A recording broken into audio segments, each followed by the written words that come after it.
Assalamualaikum warahmatullahi wabarakatuh. Berjumpa kembali pada perkuliahan mitigasi bencana. Pada kesempatan ini kita akan membahas mengenai konsep mitigasi bencana. Nah, berdasarkan Undang-Undang Republik Indonesia Nomor 2004 Tahun 2007 mengenai penanggulangan bencana, ada 3 jenis manajemen bencana. Yang pertama adalah manajemen resiko bencana. Nah, ini meliputi pencegahan, bagaimana upaya pencegahannya, kemudian upaya mitigasinya, kemudian bagaimana peningkatan kesiapsiagaan dan juga peringatan dini terhadap terjadinya bencana. Nah, ini adalah manajemen resiko-resiko yang mungkin terjadi akibat bencana. Kemudian yang kedua adalah manajemen kedaruratan, meliputi tanggap darurat dan juga bantuan darurat. Nah, ini nanti terkait dengan tanggap daruratnya seperti apa ya pada saat terjadi bencana, kemudian bantuan-bantuan darurat apa saja yang memungkinkan untuk diadakan pada saat terjadi bencana. Dan kemudian manajemen pemulihan ini meliputi pemulihan pasca bencana, rehabilitasi, dan juga rekonstruksi. Rehabilitasi masyarakat yang terdampak bencana, kemudian rekonstruksi, pembangunan kembali sarana prasarana yang rusak akibat bencana. Nah, ini diatur pada UU RI nomor 24 tahun 2007. Kemudian mitigasi bencana ini adalah aktivitas tindakan pengurangan dampak bencana. Jadi mitigasi bencana ini berkaitan dengan upaya untuk mengurangi korban ketika bencana terjadi, baik korban jiwa maupun harta, atau upaya pengurangan resiko bencana, misalnya melalui pembuatan bangunan anti gempa, atau kegiatan pencegahan bencana, misalnya dengan pembangunan fisik, penyadaran masyarakat, peningkatan kemampuan menghadapi bencana. Jadi mitigasi bencana itu tidak terkait hanya pada saat masyarakat tersebut terkena bencana, tetapi bagaimana masyarakat kita himbau gitu ya, kita berikan edukasi terkait dengan pencegahannya. Jadi tidak hanya ke masyarakat juga ya. Di sini juga bisa berkaitan dengan pembangunan fisik, bagaimana mempersiapkan kondisi fisik daerah yang mungkin di situ lebih rawan untuk bencana. Kemudian kita ini ya, pembangunan fisik di sekitar daerah itu seperti apa gitu ya, agar mengurangi resiko-resiko terjadinya bencana. Kemudian penyadaran masyarakat ini juga sangat mendukung sekali ya untuk mengurangi dampak-dampak buruk yang bisa terjadi pada saat bencana. Misalnya daerah rawan longsor, maka kita sadarkan masyarakat sekitar agar tidak mendirikan bangunan di daerah yang rawan longsor.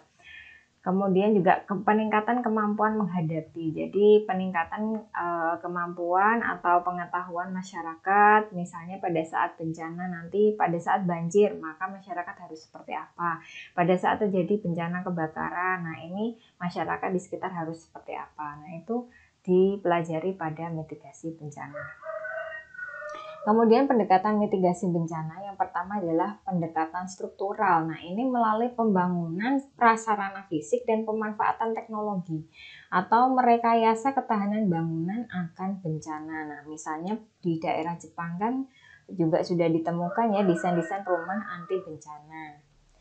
Nah, misalnya DABOY, ini alat pendeteksi datanya gelombang tsunami. Ini biasanya ditempatkan di tengah laut ya untuk mendeteksi bagaimana sih pergerakan ini ya gelombang laut itu. Nah, contohnya untuk pendekatan struktural, misalnya membuat kanal khusus untuk pencegahan banjir. Kemudian mendeteksi adanya alat pendeteksi aktivitas gunung yang masih aktif atau membuat bangunan tahan gempa atau pendeteksi tsunami. Kemudian pendekatan non-struktural ini melalui kebijakan atau peraturan tertentu yang dikeluarkan oleh bisa pemerintah pusat, pemerintah daerah gitu ya untuk meningkatkan kesadaran masyarakat. Nah, misalnya mengenai UU penanggulangan bencana. Kemudian prinsip mitigasi bencana itu apa saja sih? Yang pertama adalah memahami bahwa bencana itu dapat diprediksi secara alamiah dan saling berkaitan antara satu bencana dengan bencana yang lain sehingga perlu dievaluasi terus-menerus. Misalnya bencana kekeringan gitu ya diakibatkan oleh minimnya curah hujan, kemudian juga panas matahari yang sangat terik yang membuat kayu atau pohon-pohon di hutan itu mengering gitu ya, sehingga potensi untuk terjadinya kebakaran itu sangat besar gitu ya. Nah, bencana kebakaran ini juga akan menimbulkan dampak lebih lanjut, yaitu adalah kabut asap, terjadinya kabut asap. Nah, ini jadi satu bencana bisa saja berkaitan dengan bencana yang lainnya seperti itu. Kemudian upaya mitigasi bencana ini harus memiliki persepsi yang sama, baik dari pemerintah, aparat pemerintahan, atau masyarakatnya. Jadi masyarakat pun juga harus kita berikan edukasi terkait dengan penanganan ya pada saat sebelum, selama, dan sesudah terjadi bencana. Nah, ini salah satunya misalnya kita mendahulukan kelompok rentan, misalnya evakuasi ke ini ya, evakuasi korban, maka mendahulukan kelompok yang rentan.